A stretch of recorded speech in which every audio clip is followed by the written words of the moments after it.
Hi, everybody. So today we have a very special guest and friend, Jessica Madigan. Hi, Jess. Hi. Hey, Jess. So, part of our goal here at Scrolling to Death is to educate parents on the latest research and the latest legislation, basically what's going on in the world of social media and online safety. But more importantly, we want to bring you guys real and relatable stories from parents and kids and teens as well. So, we're all in the same boat. We're dealing with the same struggles. Between all of us on the call, we have 10 kids, so we have a lot to look forward to. And we really have a common goal. So we all want to get through this time successfully to provide our kids with the right balance of support and guidance, but also independence when it comes to their screen time. So that starts with talking and having these conversations, sharing our stories, sharing our struggles and our successes. So with that, we're going to jump in and hear from Jess. Jess is a mom of 4 and lives in Virginia. And she has, I think, a really relatable story. So you gave your daughter a phone and you've been having some experiences, some not so great experiences with it. So why don't you fill us in?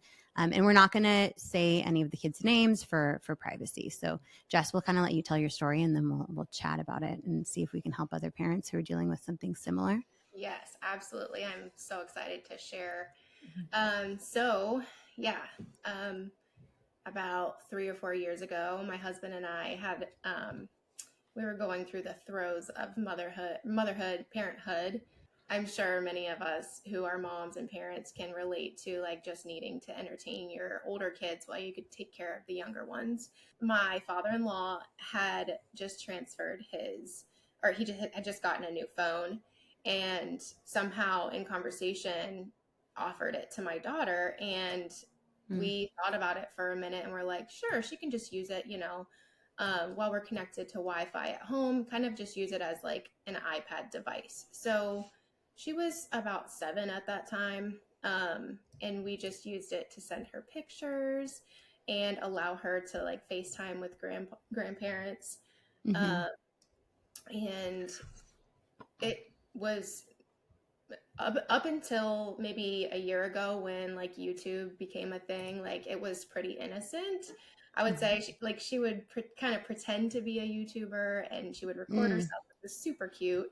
But then like once the YouTube usage started, that's when things kind of like a red flag was raised where like I don't know what she's seeing, like I don't know um I could be anywhere in the house and she could be anywhere in the house, but I'm 9 times out of 10 not in the same room as her. And if I am, I'm distracted by other things. So I can't see her screen or anything. So I think for a long time, I just turned a blind eye to it. But with games and the Mm-hmm. ads that are on games on all of these devices, that she would come to me and say, Mom, what's this? Or we would, peek over while there's an ad playing on her iPad or phone, and we're like, whoa, what in the world? Like Mm-hmm. there's really inappropriate things happening on these ads on these Mm-hmm. games.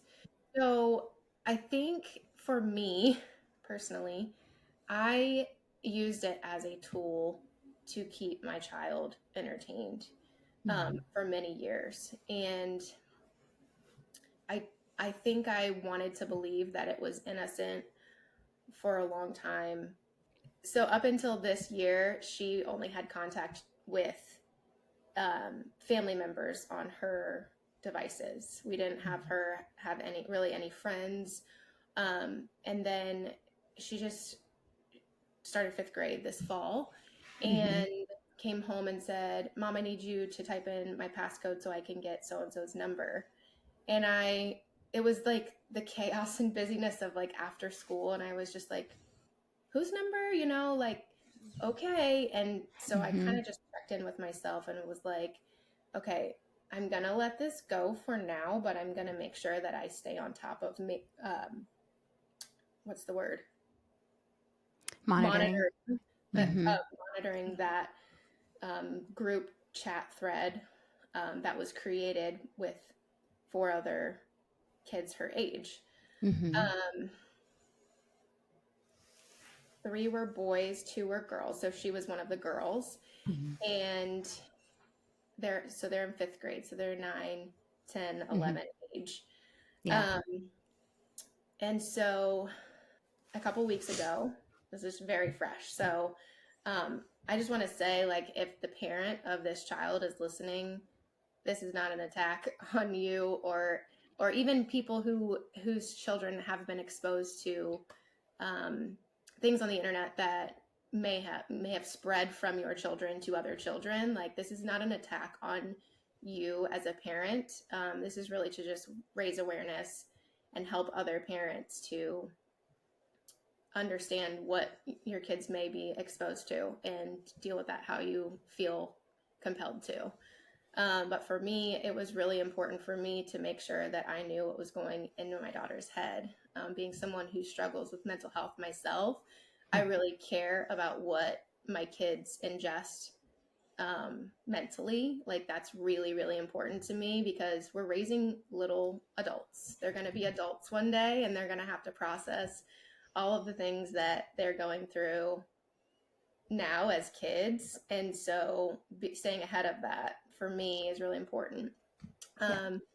So basically my daughter was home sick one day and I had been monitoring this group chat that was happening every maybe 2 or 3 days just to be kind of hyper vigilant about what was going on in it because we are charting new territory with entering like the preteen years and body changes and everything like that. So um, it's just really important for me to make sure, like I said, like we are monitoring what's happening in these relationships. Um, and I came across some very concerning content in this group chat. Only a couple, maybe 2 weeks into the chat starting, and um, the first one was regarding bombs and um, bombing your mom, like random, weird, Mm. scary things that probably were picked up in maybe gaming or something like that, but Mhm. it's kind of stuff that you don't mess around with. And in that same kind of spot in the group text thread, there was a video that was created with an app called CapCut. And I Mhm. had never heard of CapCut before. I think it's similar to TikTok, but you can take audio that's pre-recorded and put it on a video or like a clip or of something that you create. So it's a video editing app. Is that correct? Yeah, I think so. So I mean, I didn't really research it a ton, but I had never heard of it. So I just kind of typed it in. So um, there was a video created by one of these children that had photos of kids from their school. And the audio that played behind the still image of the kids says, can I say it? Like, can I Yeah. just read it? Yeah, yeah, yeah. Okay. Um, it's it's grown men recorded in an audio that I guess these kids had like pasted on top of this screenshot of the kids that go to my kids' school. And it says, would you guys be there for me if I was going through something? And the other guys are laughing, like, nope, absolutely not. And they keep on laughing. And they say, I hope it sucks, whatever you're going through. I hope it emotionally scars you for the rest of your life. And they're laughing some more.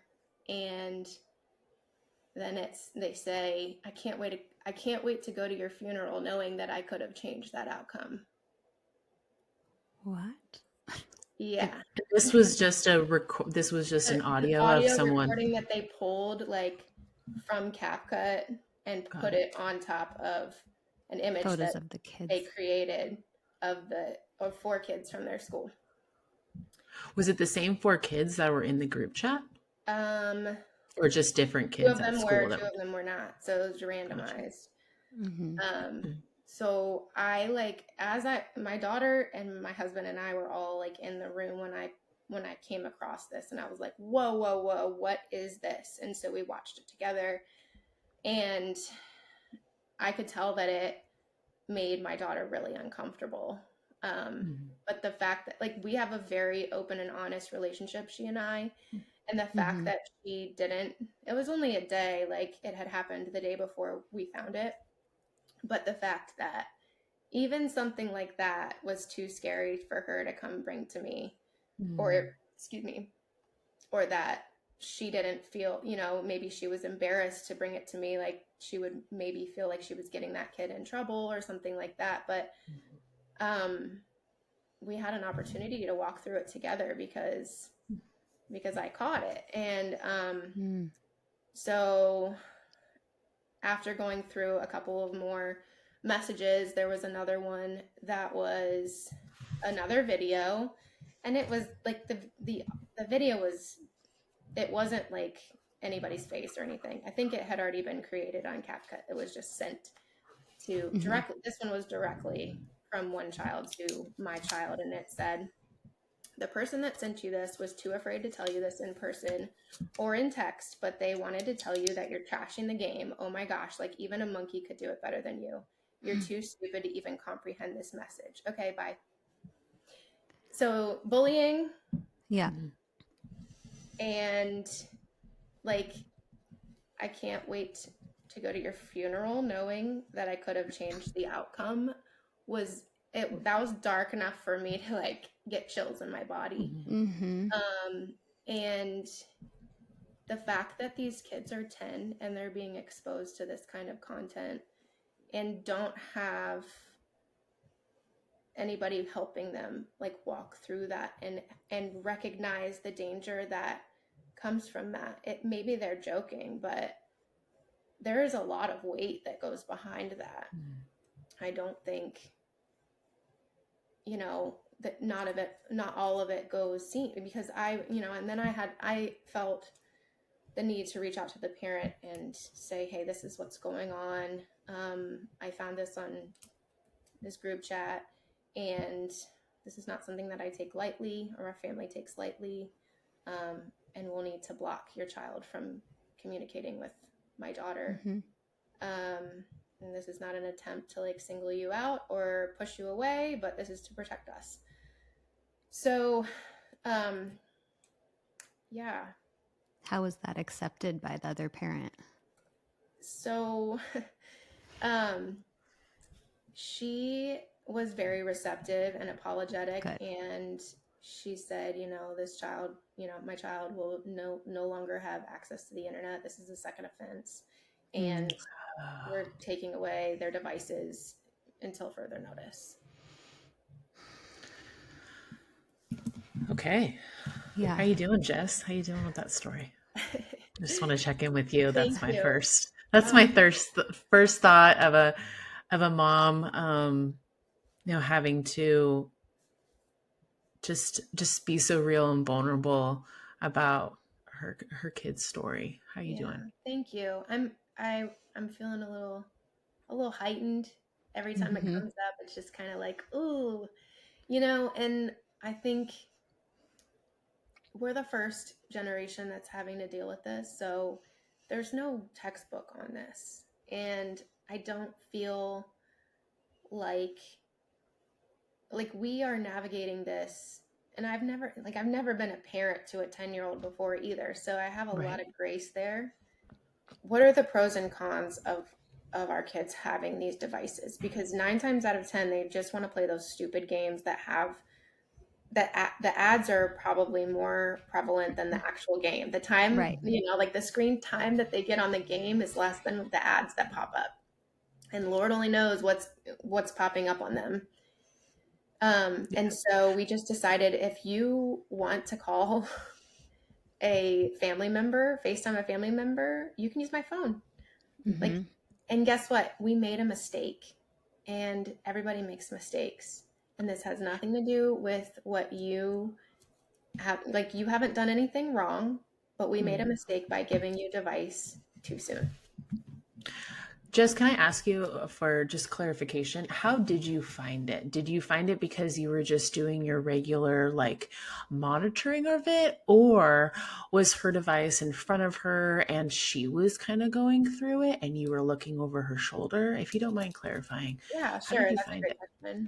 question. So I was doing my routine check.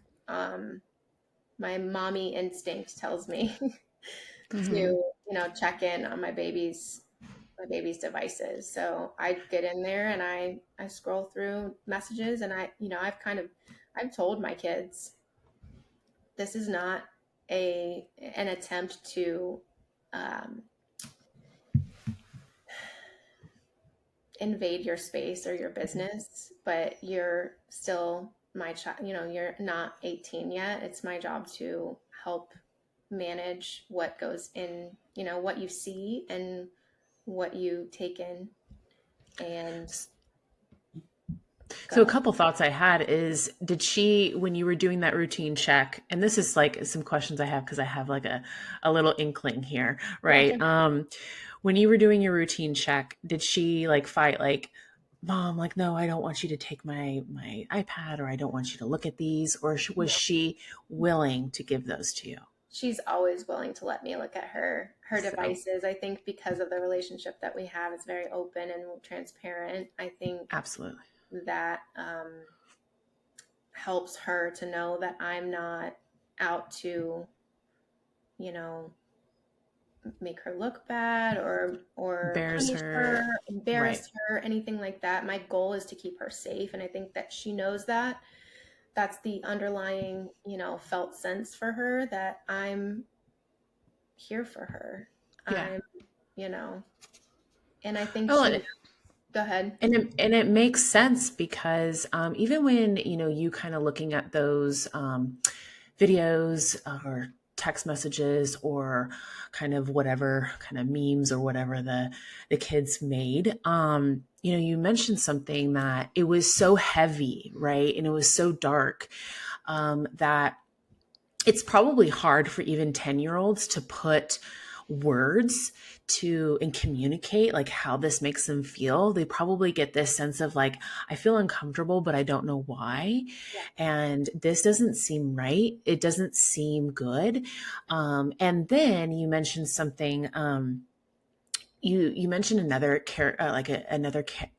sorry, you mentioned another caveat that you thought maybe it was, um, that you thought maybe your child was so scared to get the other kid in trouble, or get other kids in trouble, or maybe them themselves would get in trouble, just participating on the group chat. But it's interesting. She was very willing for you to see it, and I think a lot of times with preteens or even kids, when they don't have the words for something, the compliance of like, yes, here you go, mom, and almost like them wanting you to find that. So Mm-hmm. it's like, oh, okay, I didn't have the words, I didn't know how, Yeah. but I'm wanting my mom to find this. Yeah. I think that's a Yeah. great point, Ash. That's a really good point. And it's like the kids at these ages, they think that really dark and aggressive things are like funny. I think that's a lot of it. Mm-hmm. They don't understand the danger yet because they haven't really been exposed. I mean, yes, they've been exposed to inappropriate things already with their devices, but Mm-hmm. they don't understand what that means. They don't understand why it's dangerous. And so there's a level of like, it's interesting what they think is funny. And I wonder if your daughter was just like, okay, maybe I'm supposed to think this is funny, like rather than this is concerning and I should tell my mom about it. Maybe Yeah. I'm just overreacting. Did she talk about afterward how she felt when she first saw it? She she didn't. I kind of tried to dig a little bit there, like how did this make Yeah. you feel? And I think she was so uncomfortable with it Mm-hmm. that she wasn't really able to put it into words. And I wanted to honor that for her and Yep. give her that space. So Yep. we kind of tabled it for a little while. Plus, she was sick, so I didn't want to like. Yeah.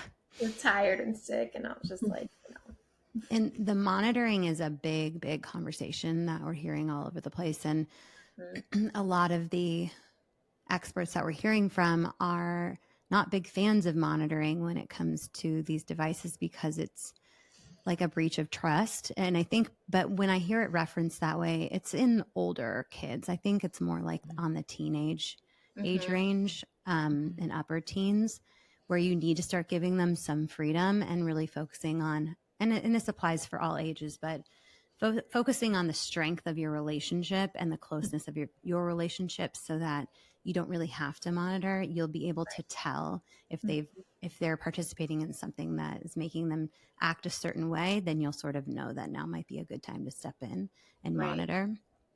But I think with the younger ages, if parents are choosing to give their kids a device of their own, 10 or under, I would be monitoring it as well. Yeah. Just because these kids are not old enough to understand what's inappropriate and what's not. Well, and too, they're trying out social skills as well. So, especially if they're in group chats, which is an opportunity to learn social skills and to talk amongst your friends even after school. But also too is helping your child come up with the communication skills, or, even, hey, if something isn't feeling good regarding this conversation, what do you do? Who do you talk to about it? How do you, even a 9-10-year-old, they might not even know. They might just get that uncomfortable, that intuition of like, oh, this doesn't feel right. Like this doesn't feel good. But they might not know how to either like stand up for themselves, like, hey, hey friend, like please don't send those videos. They make me feel uncomfortable, right? So I think you make up a really good point, Nicki, is 8, 9, 10, even younger than that, for sure, that group chats need to be monitored to see how the social skills going. Let's think about school, even around the playground, even around recess, even around the classroom. Those social interactions are being monitored and supervised for the most part. Like there is a duty, there is an adult around to monitor and supervise those conversation and interactions to help support positive social skills. Absolutely agree. It's actually interesting that you brought up that, like, saying, hey, like this is not okay, or because there was another child in the group chat that said, hey guys, like if we're going to have this group chat, there's one rule. We're going to keep it G, and we're not going to talk about murder and all the things that we're not allowed to talk about at school. And I was so proud of that child. And I reached out to that child's parent and said, I am so proud of your kid for sticking up for what is right. Yeah. Or did you write this? Parent. Well, that actually segues into my other kind of mention, and that is that I was surprised to learn that I was the only one monitoring of 7 parents. 6 or 7 parents.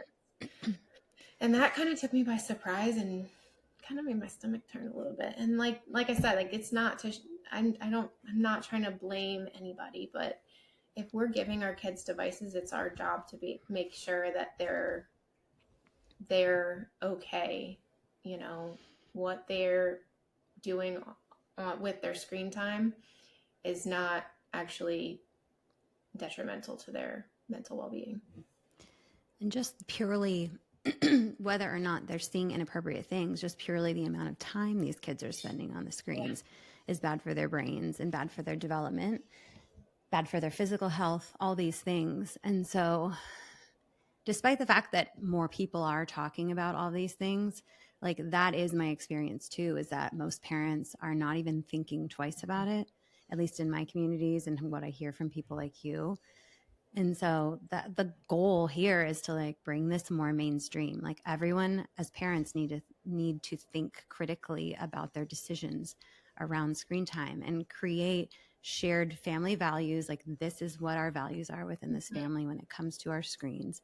And we're all going to tackle that together and talk about it every day and make sure we're all on the same page and making healthy choices. But I think you bringing it up to the other parents probably triggered something in their mind now, like, oh, I need to start. Like, it just takes one person saying something. It Yeah. puts something in their brain like, okay, I actually need to start thinking about this critically and checking in with my kid. Yeah. Because it's just something I think people forget or don't realize they have to do. Well, yeah, I mean, with the society and the culture that we live in is so busified that Mm-hmm. it's just like, here's this, I'm gonna go make dinner, or here's this, I have to write this email, or I have to go to the grocery store, or whatever our next, task is. We're on to the next thing, and we forget about the importance of taking time for, you know, checking in with our kid, or Yeah. We which, talked to a psychotherapist named Nicole Runyon last week. I've been editing that one. And she talks about, I said, a lot of parents are using the iPad or a screen as a babysitter. Like, I have to go make dinner. Here you go. Like, you can watch a show on this, or you can play with your games on the iPad. And she was like, well, that begs the question, like, why can't that kid just figure out something to do? Like, why can't you let your kid just be bored and creative and find something to do? There are so many other options in the home if you just take that away. And we hear from a lot of parents like that. I took away the iPad, and then they actually didn't really care, or they mumbled and grumbled for a minute. They found something else to do.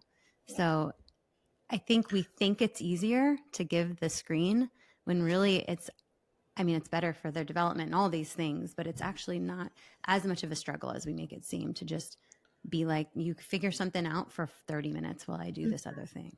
Exactly. Well, and I think also too, it's twofold, right? Where kind of like I'm trying to understand, and I am understanding the parents' perspective is one, hey, we're busy.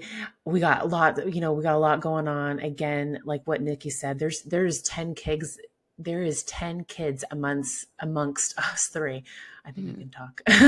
There are 10 kids amongst us three, right? So we are busy. We have to say this, like, we are busy. And the other thing too, and I want to kind of like, another thought I had is, when you think like your kid is on a group chat, again, like, oh, that's awesome. Like, they're on a group chat. They have all these friends that are talking to each other. They must be just really enhancing their friendships, right?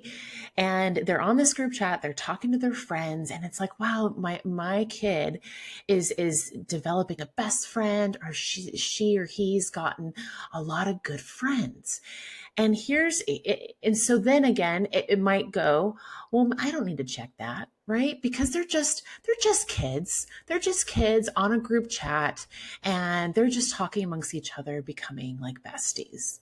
So some states are passing laws requiring parents to report things like this, like cyberbullying, to the school so that the school can address it. So is that something you thought about doing? Yeah, I actually did reach out to the school to let them know, because there was an incident that had nothing to do with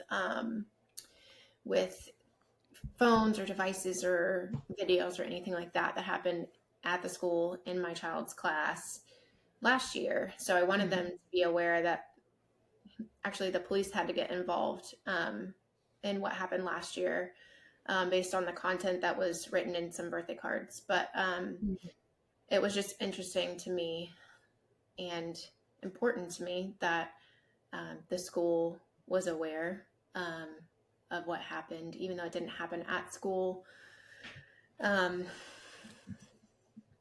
It was interesting to me that even the police getting involved was not enough to, say, I don't want to do that anymore. Right. Right. Because if it's happening on the phone, it's probably happening in person, and we're just all trying to like keep some ounce of control over what our kids get exposed to. Right. But when it comes to being at school, so we really have to empower the teachers and the principal with enough information to like what's going on behind the scenes, because then that's trickling over into what's happening at school as well.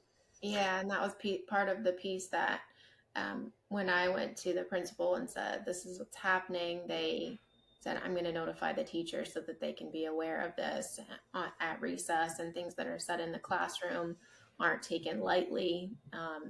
It's a matter that's going to be, not hyper focused, but it's going to be focused on more than it would if this wasn't an issue outside of school. Definitely. And Jess, question for you, looking back on that experience, is there anything that you would have done differently? Or even, I know that you just mentioned having 3 younger kids, which at some point will probably have a phone or an iPad, or, even if it's an iPad at school, and they're doing group chats there.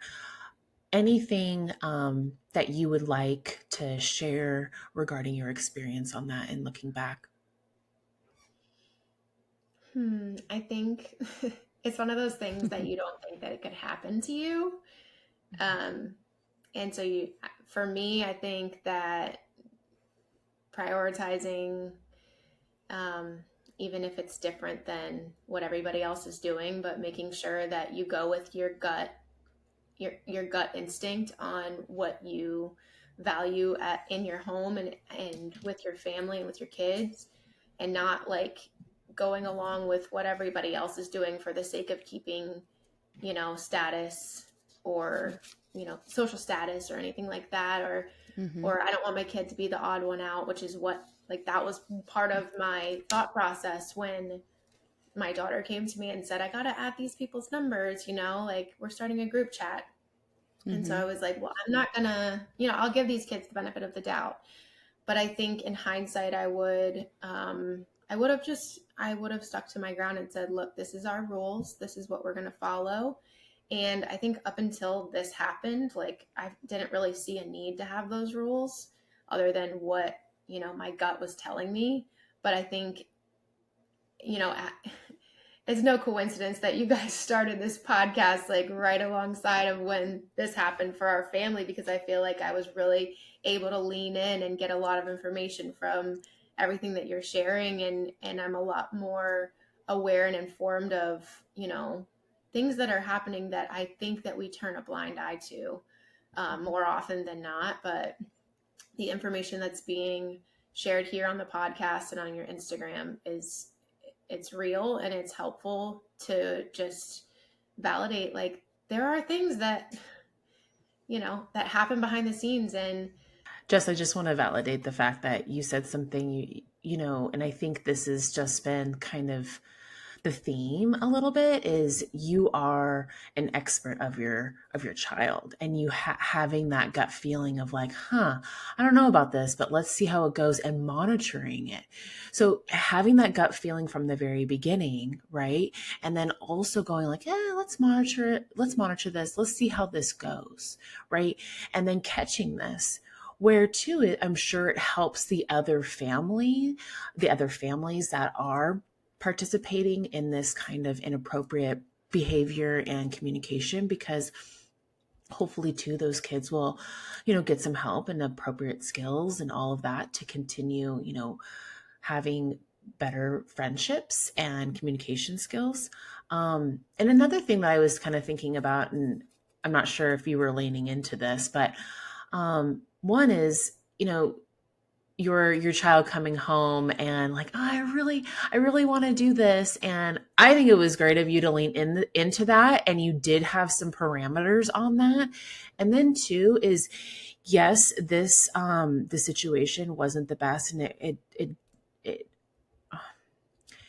I'm sure it did have some consequences too, Jess, but also I think your child got to see you in action to protect them, and also felt comfortable enough to watch this with you and to plan ahead of what this is going to look like and how you can move forward from this. You gave your child such great skills, life skills, on how to manage this and what to do forward when this happens, even if this happens in person. When they get older and they go to middle school or high school. So I just really wanted to kind of acknowledge that from you. Thank you. I really appreciate that. It's interesting too, because I asked her the other day, hey, you haven't mentioned like your phone at all. And she's like, yeah, I really don't need it. Mm-hmm. And we haven't had that hard conversation yet where we've, explained to her, we've decided it's best that you don't use it anymore. We've just kind of like put it away and said, we're going to discuss a plan, and we'll come back to you. And she's decided on her own, like, I don't need it, and she and my other three also, like, since we kind of put the iPad and the phone away, they're spending so much more time outside and in nature and just playing with the dogs and riding bikes. And like, we've seen a difference in the level of irritability has gone way down. I like have noticed with one of my other kids, when we take the iPad, or if we're like, okay, time's up, like it's dinner time, the irritability is like, whoa, because they are so focused and like in whatever they're doing that they feel like it's part of them, or it's really their experience, kind of like virtual reality, like you're so in it, forget where you are and you forget that your life is your life. And I've just noticed like such a difference. And go outside and play basketball and natural dopamine. Be active. Yeah, exactly. That's so amazing to hear.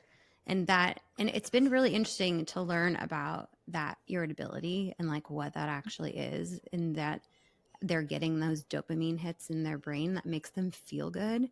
And so when you literally take that away, that feel good thing is gone. And so of course they're going to be irritable. And so it's like it's not in their control. And so getting them off of that and engaging with each other and that in nature is just so good for their brain. I'm really, really happy to hear that they're doing really well and not struggling with it, because we ended up pulling the iPads too. We were giving them 10 minutes a day, the two big kids. And my son, I had said on some video, like my son was so obsessed with it. He like would talk about it all day. He only did 10 minutes, but then all he talked about the rest of the day was that dragon game that he couldn't wait to get back to. Just didn't feel right anymore. Like it was just too much for me.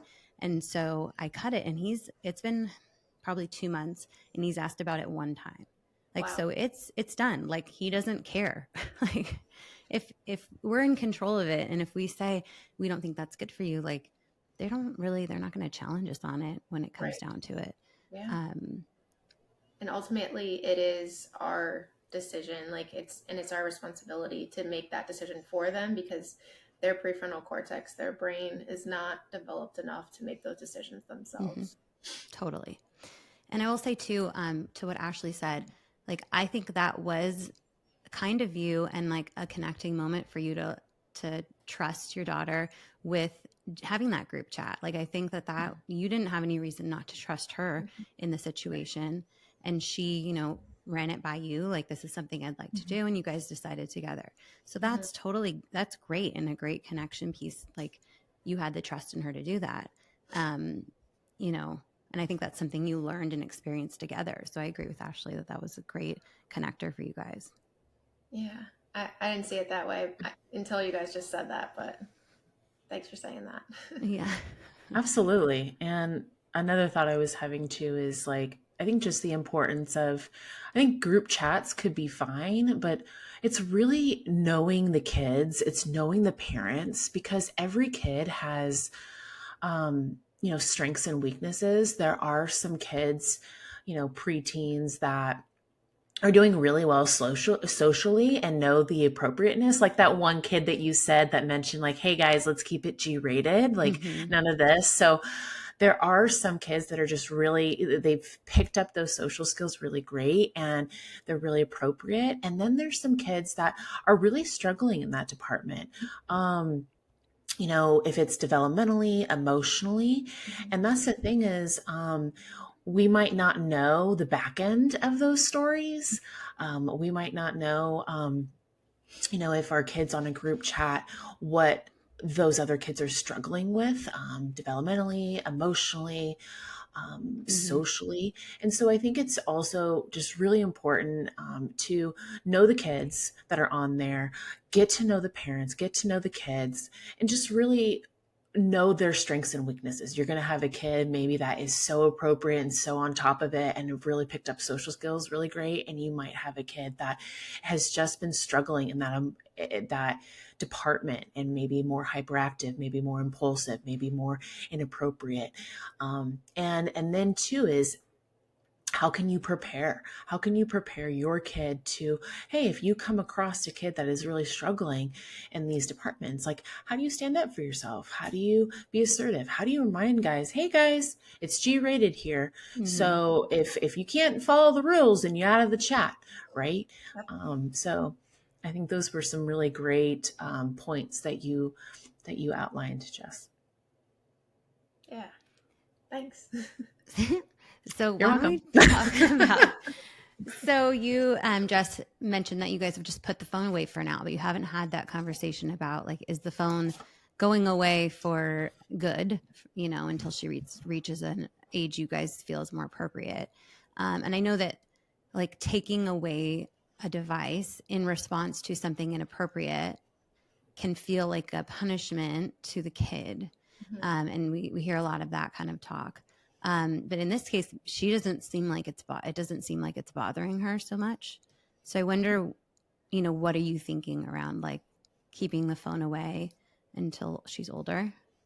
Yeah, I mean, it's inevitable. She's eventually going to have a phone and have to learn how to navigate those conversations Yeah. and a phone in general, like all of the things that entails having a smartphone at your fingertips. I just think it's so telling that she hasn't asked for it. Like, she's recognizing the harm, and, me just asking her that question the other day, how do you feel about not having your phone? And she said, I'm going to try to wait until after Christmas to have it. I really don't need it. And so that, like, I was just like, wow, like, that is so telling that she recognized what's happening there. And she wants what's best for her. Yeah. Awesome. Yeah. And I think, and like, I haven't, like, put a lot of emphasis on it either. Like, I haven't been like, this phone is bad. I haven't really, like, put a negative spin on it. I don't want it to be like that. I want to raise awareness for her and my other kids that it's not that it's bad. It's just, we have to navigate it delicately. Yeah, and, like, when the phone comes back, like, we'll have a plan, like maybe more of a set plan and more of a strategy around what our family values are around this device. Right. And there's all these kid-friendly phone products, which is a really interesting thing to look into. Where I have 2 being shipped to me right now from 2 different companies. So I'm going to do little reviews on these kid-friendly phones. I don't know how I just feel about it in general, but it's like they're supposed to have no internet browser, no social media. So there are some safer limitations there than as opposed to an iPhone has anything you want. So, we'll get back to you on that. Maybe like, yeah. And there is all these monitoring apps and software that people layer over onto their kids' phones that can catch certain words and certain terms. Again, I don't know how I feel about that either, but, just something for us to keep educating ourselves on how we can keep our kids safe while still maintaining their trust. Mm-hmm. Right? Yes, that's the key. Yeah, I feel like that's a fine line we have to dance. Yeah. For sure. And keep dancing. It's just a Yeah. It's just a dance until they're 18 and you're like, okay, I trust you now, right? But go on. I know. Just also too hearing your story, Jess, and how, she didn't really care about not having your phone and almost embracing the outdoors and probably even building more and nurturing more connection with her siblings, right? And I was wondering too, it sounded like, she was looking for a connection with her friends at school she was looking, let me rephrase that. She was looking for connection somewhere, if that meant like a group chat, but she didn't necessarily get that. Instead, it looks like she has been looking for connection outside within herself and her family. And it's hitting that need, right? So maybe the need of that group chat with those friends and really wanting that connection. Maybe that wasn't the connection she was looking for. Maybe she was actually looking for to reconnect with herself outside and be creative, and also like with her family and her siblings, or even having friends come over and play outside. Yeah. So that's really cool. And just, and like that's what we do, Nikki. Like that's what we want, is that mission of empowering families to connect as a family and to get outside and be present and mindful, Yeah. authentic. I think I'm learning too, like the kids are surprising me even more. Like your daughter in this case, without probably having the words to describe it, like she realizes that spending time with her screen while giving her dopamine hits was actually making her feel worse. Mm-hmm. And now not having it, she's recognizing that not having it, she feels better. Like I think she you're can right. feel that. So smart. So Yeah, smart. because I mean, she would come out of her room after watching YouTube and be, you could tell she was like depleted, like she had a need for connection and thought that that's what was helping her connect, but she wasn't actually getting poured into.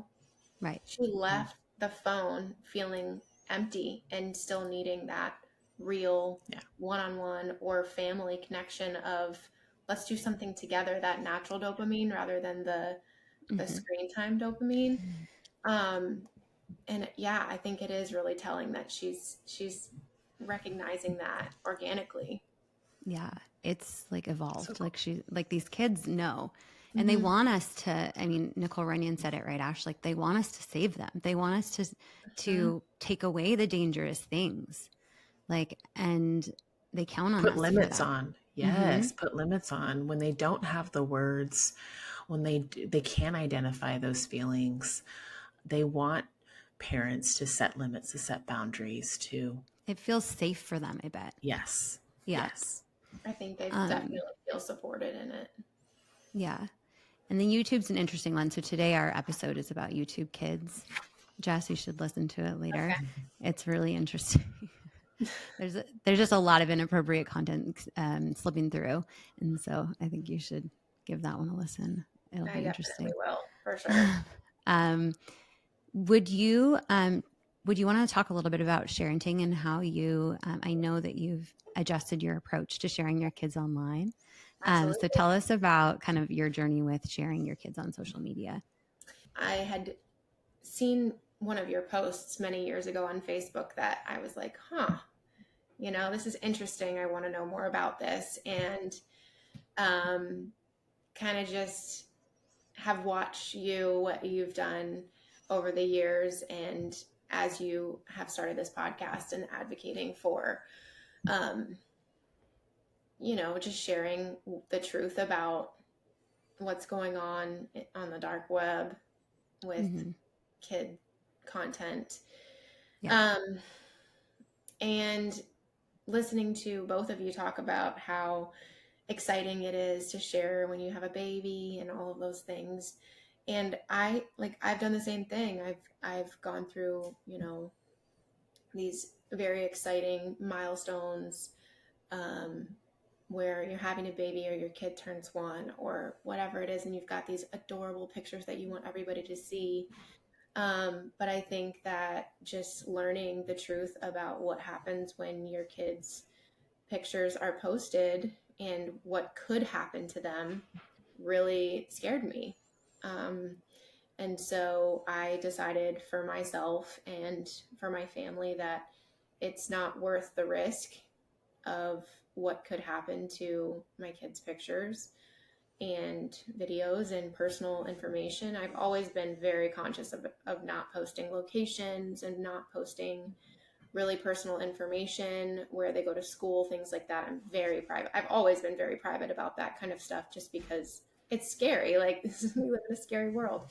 Yeah. It doesn't quite feel right. Right. No, but I Yeah. think that, like, as I have become more aware of, like I said, like what could happen to the kids' pictures, I have just felt more and more convicted to pull those pictures down. And like you've said, like once you post it, it's there. But I just in the last month have gone through all of my Facebook and all of my Instagram and deleted every single picture of my kids' faces. And it probably took forever. It took me days. It's But crazy I how was hard like, it is. It's hard. it was one of your episodes I listened to a couple of weeks ago, and I was like, that's it. I'm done. Like, Oh. never again will the internet see my kids' faces. I think that was the But title of the navigating, like, I think you're right. Navigating that with family is really tricky. Like, I ended up asking my mom if she would consider taking down the pictures that she's posted of my kids, which is a lot of pictures, and we haven't gotten there yet, but she was willing, and we will tackle that bear soon. Yeah. I think so. Yeah, that's where I'm at with that. But I do feel like there needs to be the message of, do you know what you're doing to your kids' mental health? Like when they look back on everything that you're posting, about them from age 0 to age 18 and what your perspective of them is, what are they going to think about themselves? How is that going to impact their future? And like I said, being someone who struggles with mental health, I'm very aware and protective of my kids' mental health. And it's not worth it to me to share a little bit about my kids on their birthday, so that, I can get the likes, send it to their grandparents and their aunts and uncles and say, look at this adorable picture, and keep it between us. And it's a lot more intimate that way. It feels a lot more meaningful. There's not these empty happy birthdays coming from literally strangers to them. They're strangers. They don't know them. Then there's They don't know them. Exactly. Like, I've seen people's kids in person that I've never met before, and I'm like, that's Shane. Mm-hmm. He Right. doesn't know me. I'm a stranger. It's like a celebrity's children, like that, those kids, and it's like, it's totally these true. people are not celebrity. Like, we don't need to know them they're not in the entertainment business. And like, I think it takes their autonomy away, and I don't think that's fair to them. I love you sharing that. And I think the connection too between we're sharing them, but we don't want them to share themselves on social media when they're right. So it doesn't make any sense. It doesn't match. It starts with us as the parents making critical decisions about and thinking ahead. Like, how do we want their relationship with the internet to look? Right. And we're going to set that expectation now and show them what is healthy behavior. Right. You're going to have to get it so right for a teenager to look back on the last, 10, 15 years and go, oh yeah, Mom, Dad, like you said that perfectly. That's exactly how I wanted myself to be portrayed in front of everyone. Like we have to have a crystal ball. We have to have those cards laid out perfectly. And we have to, you know what I mean? And the chances of that are, are pretty low. I mean, if you think about like your parents, like photo books that you might have now, if those were all online for like everybody to see, like how weird that would be. Like I would be embarrassed. I would be uncomfortable. Like why do all these people need all these baby pictures of me? Right. Like, and if you want to post those yourself, go for it. But then it's your experience instead of somebody else's of you. Right. Right. And I think the first thought that comes to and the first thought that comes to me, I'm just trying to envision myself if all those pictures, and I'm you don't even have a lot of pictures, Ash. Like your parents didn't even take a lot of pictures of you. Right. But I mean, I was the firstborn, so I got the most actually out of all of them. Yeah. You know how it is, right? When the kids, anyways, you guys get that. But I had the most, and I remember I got a couple of those photo albums, thankfully. And I could just envision myself right now. If I just found them on the internet, I think the first thing I would think about is who has seen these? Mm-hmm. I want to know who has seen these, because that doesn't That exactly. It's that feeling of invasion of privacy. Like, wait, who has seen these that I haven't like seen or known, right? I'd be a little That's panicky. Like these, I don't have control over these. Like, can I delete? Like, I want to delete them. Like these aren't in my control and they're of me. Yeah. yeah. Okay. Anyways, thank you for sharing about the parenting topic. I think that's a big one for us. And I love your story of thinking critically about it and deciding not to post them, and then having the strength to have that conversation with a family member that I know is really a difficult thing, especially with an older family member that just, there's a bit of a block there across the board in understanding. And so that's difficult. And I commend you on like doing that because it's very uncomfortable. And thank you for sharing your story about your child and what your child and your family have gone through. And then also giving us those tips of reaching out to the school, of reaching out to those parents, of discussing the situation with your kid, letting them know, hey, that wasn't your fault.